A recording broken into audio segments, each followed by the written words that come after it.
event of an emergency, you will be told how to proceed by a member of the crew. Downstairs in the saloon, we've got toilets and a fully licensed bar. The bar will be open throughout the trip, where you can buy beer, wine, spirits, soft drinks, tea and coffee, and freshly made jumbo hot dogs are also available at the bar. On our journey, I'm going to be pointing out some places of interest. I'll just warn our new passengers that we're not tour guides on these boats, we're only the crew of the boat. So when I make a mistake or get a bit lost, just bear with me. But I'll start on the right-hand side of the Tower of London. Over the last 900 years, the Tower has been a royal palace, the Royal Mint, an armoury, observatory, menagerie, place of execution, and home to the Crown Jewels. Traitors were tried at Westminster Hall, where we're headed. They were brought down river in a small boat, and they were taken into the Tower to be imprisoned or executed. One of the most famous people to be sent to the Tower was the Elizabethan explorer Sir Walter Raleigh.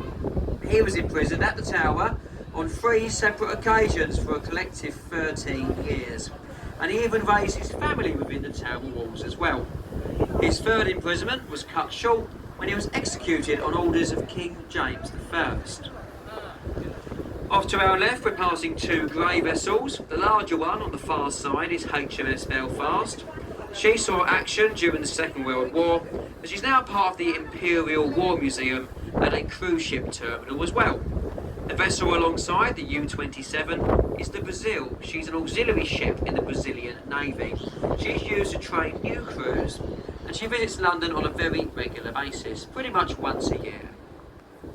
Now the land on the left, from Tower Bridge all the way up to London Bridge, is London Bridge City, and it's a self-contained city. They have their own police force, they have their own fire brigade, and they even have their own hospital. But surprisingly, London Bridge City is owned and financed by a great British institution, the Royal Kuwaiti family. Off to our right is a sandy coloured building with a gold fish for weather vanes. That's the old Billingsgate Fish Market. There was a fish market on that site for over 900 years. It's now moved to larger premises in the Docklands area, where it's still famous for its fresh fish and the foul language from its porters. Also on the right, between the next 2 buildings, we get a glimpse of the monument to the Great Fire. Now the monument is a tall stone column with a golden flame on top that represents a wax candle. The monument was designed by Robert Hooke and Christopher Wren.